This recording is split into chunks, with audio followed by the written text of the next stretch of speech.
नमस्कार दोस्तों, मेरे चैनल में स्वागत है। आज हम आपके लिए 507 का असाइनमेंट 1 का पहला आंसर लेके आए हैं।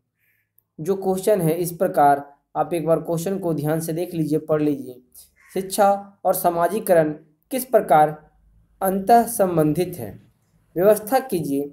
शिक्षार्थियों के जीवन कौशलों के विकास में समुदाय का क्या प्रभाव होता है? चर्चा कीजिए। आंसर है, ओटावे के शब्दों में किसी भी समाज में दी जाने वाली शिक्षा समय समय पर उसी प्रकार बदलती है जिस प्रकार समाज बदलता है। ओटावे के इस कथन से शिक्षा और समाज के घनिष्ठ संबंध पर प्रकाश पड़ता है। जैसा समाज का स्वरूप होता है वैसे ही स्वरूप शिक्षा का भी होता है। इसका कारण बताते हुए ओटावे ने लिखा है कि शिक्षा समाज के जीवन की संपूर्ण विधि पर आश्रित रहती है। अतः इस विधि के बदल जाने पर शिक्षा का बदल जाना स्वाभाविक है। यही कारण है कि विभिन्न प्रकार के समाजों में विभिन्न प्रकार की शिक्षा प्रदान की जाती है। ओटावे के इस कथन की पुष्टि निम्नांकित उदाहरणों से की जा सकती है।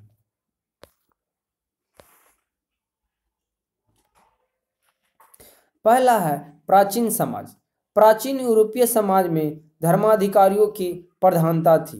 वे धर्म और चरित्र पर अत्यधिक बल देते थे।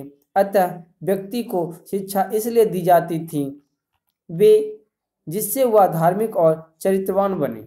दूसरे शब्दों में शिक्षा का स्वरूप पूर्णतः धार्मिक था। दूसरा है मध्यकालीन समाज। मध्यकालीन यूरोपीय समाज में रोमन कैथोलिक धर्म की प्रधानता थी।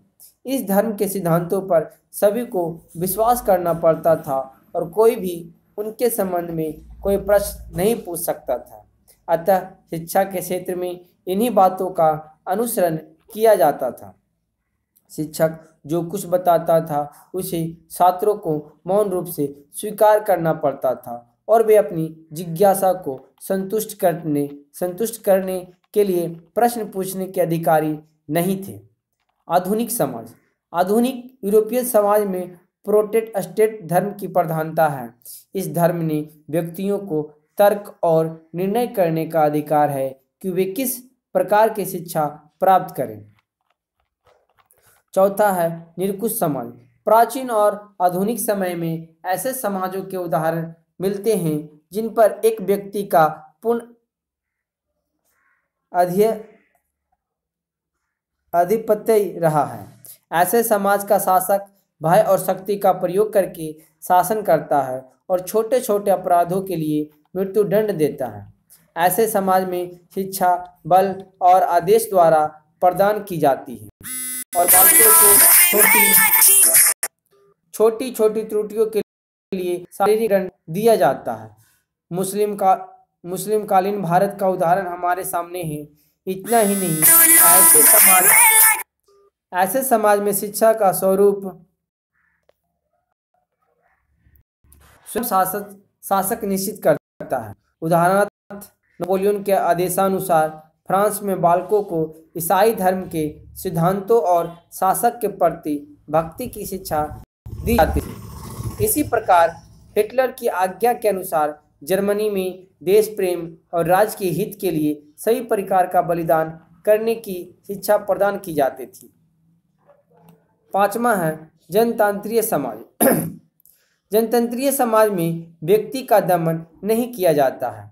उसे अनेक प्रकार की स्वतंत्रताएं प्राप्त हैं। उनके कार्यों पर प्रतिबंध लगाने वाले नियम समाप्त कर दिया गया है और दंड व्यवस्था में सुधार कर दिया गया है। इन सब बातों ने शिक्षा के स्वरूप को परिवर्तित कर दिया है। छठा है प्राचीन और आधुनिक भारतीय समाज। प्राचीन भारतीय समाज के संगठन का आधार वर्ण व्यवस्था थी। अतः व्यक्तियों को अपने वर्ण के अनुसार ही विभिन्न व्यवसायों की शिक्षा ग्रहण करने का अधिकार था। इसके अतिरिक्त आध्यात्मिक शिक्षा पर अधिक बल दिया जाता था। आज के भारतीय समाज में दोनों तत्व अनुपस्थित हैं। समुदाय का पूर्ण जीवन। ओटावे ने शिक्षा और समाज का संबंध एक और प्रकार से व्यक्त किया है। उसका कहना है कि जब व्यक्तित्व के विकास में व्यापक अर्थ में शिक्षा की परिभाषा दी जाती है, तब वह घर और विद्यालय में और उनके बाहर की पुष्टि में उसने जेफ्रेस के ये शब्द उद्धृत किए हैं। शिक्षा वास्तव में समुदाय के संपूर्ण जीवन के अलावा और कुछ नहीं है। ऐसे ही वीडियो पाने के लिए आप असाइनमेंट 507 का असाइनमेंट 1 का दूसरा क्वेश्चन पाने के लिए आप मेरे चैनल पर बने रहें। मैं आपको तुरंत वो वीडियो उपलब्ध कराऊंगा। धन्यवाद।